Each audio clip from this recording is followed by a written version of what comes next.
Seventh class, eighth క్లాస్‌లోనే ఇట్లాంటి periods ఇట్లాంటివి start అవుతున్నాయి.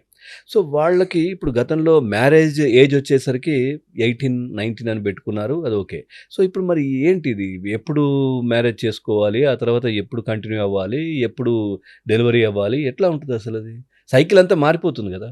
ఖచ్చితంగా. ఎందుకంటే, ఇలా హార్మోన్స్ ఎర్లీగా ఎక్స్‌పోజ్ అయిన పిల్లల్లో చాలా రకాల శారీరక, మానసిక సమస్యలు మనం చూస్తున్నాం. అవును. ఎందుకంటే, హార్మోన్స్ ఖాళీగా కూర్చోవు.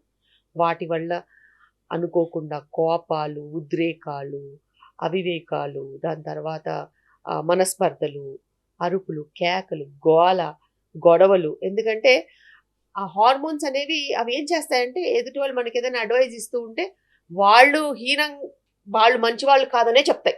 హుహు. సో, పేరెంట్స్ కూడా ఏదైనా మంచి చెప్పబోతుంటే కూడా నీకేమీ తెలీదు. ఫస్ట్ డైలాగ్, యూ హుహు. Don't know anything. అమ్మా యూ డోంట్ నో ఎనీథింగ్. నాన్న you don't know anything. You keep quiet. You don't know about what is happening. So, ఇట్లా డిఫరెన్సెస్ వచ్చేస్తున్నాయి. హుహు. ఇలా డిఫరెన్సెస్ వచ్చినప్పుడు అడ్వైజ్ ఇచ్చే వాళ్ళు ఇవ్వలేకపోతున్నారు. అడ్వైజ్ తీసుకోవాల్సిన వాళ్ళు వినలేకపోతున్నారు.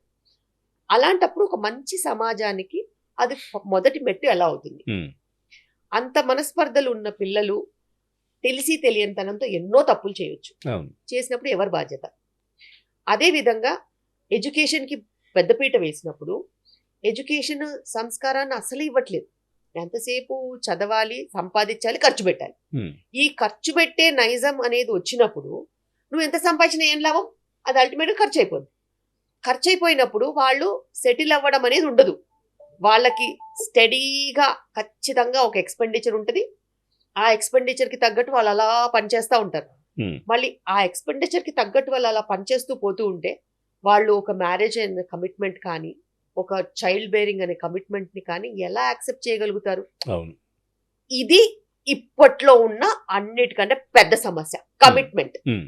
కమిట్మెంట్ ఫోబియాలో ఉన్నారు వాళ్ళు.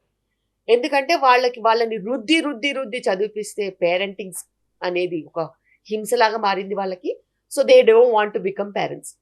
సో, ఆ హింసలో నుంచి వాళ్ళు జైల్‌లో నుంచి ఖైదీలు రిలీజ్ అయినట్టు రిలీజ్ అయితారు కాబట్టి, డబ్బు కుప్పలు తెప్పలుగా కార్పొరేట్ కంపెనీలు ఇస్తుంది వస్తున్నాయి. కాబట్టి, డబ్బులొస్తున్నాయి. దానికి తగ్గట్టు అలవాట్లు చేసుకుంటారు హ్మ్. కాబట్టి, హ్మ్. వాళ్ళు ఫ్రీడమ్ ఎక్స్‌పోజ్ అయిపోతారు హ్మ్. సడెన్‌గా. హ్మ్. ఆ సడెన్ ఫ్రీడమ్‌తోని వాళ్ళకి నచ్చింది వాళ్ళు చేస్తారు. వాళ్ళకి కరెక్ట్ అనిపించిందే వాళ్ళు చేస్తారు. ఆ తర్వాత పేరెంటల్ ఇన్‌ఫ్లూయెన్స్ ఉండదు. హ్మ్. నువ్వు చాలు ఇన్‌ఫ్లూయెన్స్ చేసింది. నా సగం లైఫ్ నీ వల్ల ఎబాస్పాలైపోయింది. అసలు వాళ్ళతో కలిసి ఉండట్లేదు గదా! ఉండరు. ఎందుకంటే వీళ్ళే ప్రాబ్లమ్. ఓకే. పేరెంట్సే ప్రాబ్లమ్. స్ట్రిక్ట్ పేరెంట్స్ కింద పెట్టి వాళ్ళని కంటిన్యూయస్‌గా మానిప్యులేట్ చేయడం ఎవరు వలన తప్పెవరిది మేడం ఇది? తప్పు ఒక చైల్డ్‌ని చైల్డ్ లాగా గ్రో అవ్వనివ్వకుండా ఉండే తత్వం. అది. పేరెంట్స్‌ది. ఎగ్జాక్ట్‌లీ. హ్మ్. మేము పెరగలేదా? మేము మా పేరెంట్స్‌కి ఇప్పుడు ఆన్సరబుల్ ఉంటాం. హ్మ్. ఇప్పుడు కూడా మా పేరెంట్స్‌తో కలిసి ఉంటాం. ఇప్పుడు కూడా వాళ్ళని చూసుకుంటూ ఉంటాం. ఎందుకు?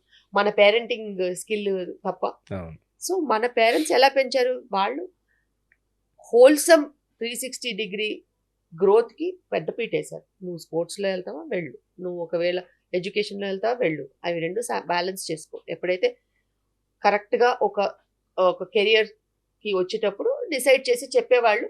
మనలో ఏముందో వాళ్ళకేం అంతే. కావాలో మనం హ్మ్. అది చదివేవాళ్ళం. చదివిన తర్వాత బయటకొచ్చేవాళ్ళం. లేదు ఇది బావుంటదని వాళ్ళు సజెస్ట్ చేయడం. అంతే. పేరెంటింగ్ అనేది చాలా బ్యాలెన్స్‌డ్‌గా ఉండాలి. హ్మ్. చాలా బ్యాలెన్స్‌డ్‌గా ఉండాలి. ఎక్కడైతే పైకి కిందికి అవుతుందో అక్కడ మళ్ళా they will not come back to us. మన దగ్గరికి రాకపోవడం అనేది పెద్ద ప్రాబ్లమ్ కాదు. వాళ్ళు కూడా కరెక్ట్ డెసిషన్స్ తీసుకోరు. హ్మ్. ఎందుకంటే వాళ్ళకి ఒకలాంటి రిస్ట్రిక్టివ్ ఎన్వైరన్మెంట్‌లో పెంచేసరికి సడెన్ అవును. ఫ్రీడమ్‌ని అందరూ మంచిగా తీసుకోలేరు. హ్మ్. కొంతమంది తీసుకుంటారు. కొంతమంది తీసుకోలేరు.